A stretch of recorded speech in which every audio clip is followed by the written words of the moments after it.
What's up guys, so in today's video I'm going to be doing an installation guide on these running boards that I got for my truck.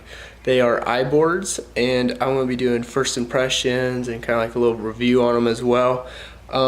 This is going to go on a second gen Toyota Tacoma. It's a 2006 and I'll walk you through each step here with it. The first thing I've done is I've laid out all the parts that came with the iBoards just to make sure I have all the right hardware, because some of the stuff's a little weird like these. I wanted to make sure I had all these before I started, and I do. Everything's all here and accounted for. We have the bolts that are going to be holding on the 6 brackets here that will hold the iBoards, and these bolts have a lock washer on them and then also a regular washer. Got those all lined out here. You have 12 nylon locking nuts. That's for attaching the iBoards to the actual mounting bracket. These are an interesting type of screw. They just run inside of the running boards, and then they go through the mounting bracket like that, and then you use the washers and lock nuts to attach them. And then I also have the instructions here. So it says it's about a 1 to 2 hour job. I think it's about an hour. They're probably depends on the person doing it and what kind of tools you have. It's pretty basic tools. All you need is probably a socket and a ratchet. Also, this is the model number here if anyone's interested. And then you also have your parts list here. So this is how you verify you have all your hardware. So I'm going to go ahead and do one side first, and then I will come back and do the rest of the steps and walk you through it. Alright guys, so I just got done installing the passenger side here. It wasn't that hard, it only took about 15 minutes. So far I'm pretty impressed with them. Go ahead and do a little side shot here. That's what they look like. Go ahead and look at the other side for comparison. So that's what we're working with here. Now I'm going to walk you through installing the driver's side. Alright guys, so first things first, we have to go underneath the truck and remove these little tiny plastic caps that protect the threads that where our mounting brackets will go. So we'll unscrew that there, and it should just pretty much pop off.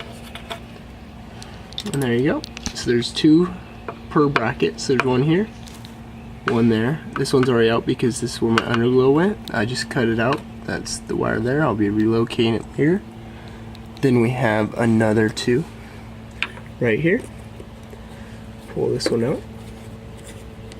And obviously the other one's out due to my underglow that I installed. And we have another 2 right down here. So we'll go ahead and pull that out. And now that we have that done, we can move on to the next step. Alright, so we'll grab our front bracket here. This is the driver front, as you can see there, DF.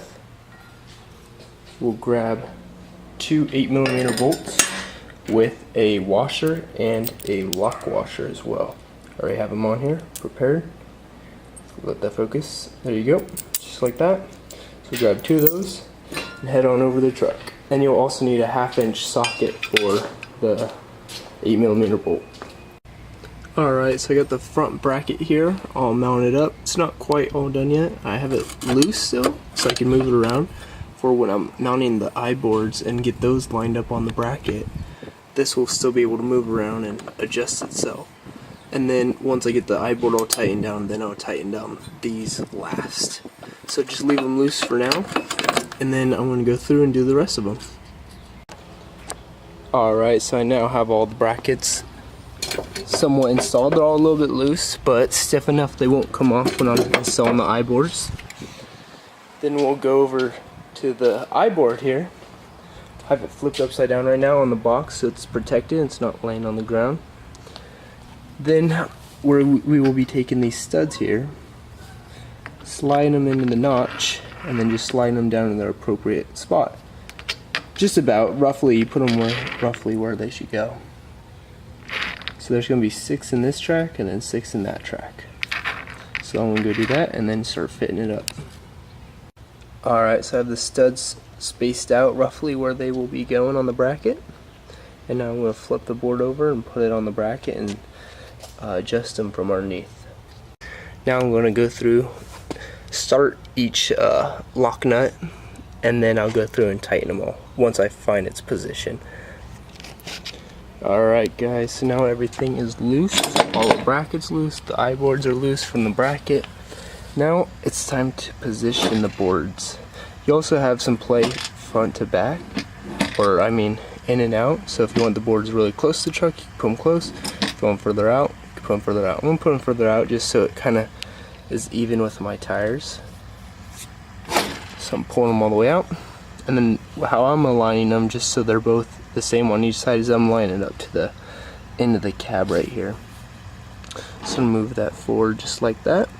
One thing is about these boards and the bracket underneath, the more you move it front to back here, it will scrape up the bottom paint. But it's nothing, you don't really see the bottom, and then it's nothing a Sharpie can't fix. You can just touch up the scratch spots with a Sharpie. So we'll pull this forward here. Make sure everything's all aligned still. Looks good. Looks even with the back of the cab here. We'll pull it back just a little bit. And then now I will tighten down all the nuts on the bottom of it, of the iBoards. Alright, so now I got the iBoard mounted down in the brackets, and now it's just the brackets have play in it. Now we'll be tightening down the brackets. The bolts that are underneath the iBoard are 10 mil, and then again the bolts on that mount the brackets to the truck are half inch. So go ahead and switch this out here. It's always good to tighten it up with a impact gun or an air ratchet, and then finish it off with a regular ratchet, just so you know exactly how tight you're getting those. So I'm gonna go ahead and do that real quick, and I'll be right back. Alright guys, so that's it for the install here. Everything's all finished up, both iBoards are on. So the first impression of these running boards are, they're pretty decent, it seems like. They look good to my opinion. The running boards are aluminum, the brackets are steel. They say it's a powder coated finish, seems like it, but they do scratch easily, so be careful about that. Seems like this rubber tread is held on by these pegs here as well. It's probably glued down. These probably just prevent it from peeling up. Everything seems pretty cool with them. We'll see how they hold up. They seem like decent running boards. Let me know what you guys think about the look of the truck with them. That's kind of the main thing of it. Truck's obviously not too lifted, but I'm thinking about lifting or bagging the rear. I'm going to put airbags on it to help its payload capabilities. So there's a side shot there. But yeah, let me know what you guys think, and thanks for watching. Let me know what you guys think of the video here. I just filmed this on a new camera instead of the GoPro. So let me know what you guys think, and thanks for watching.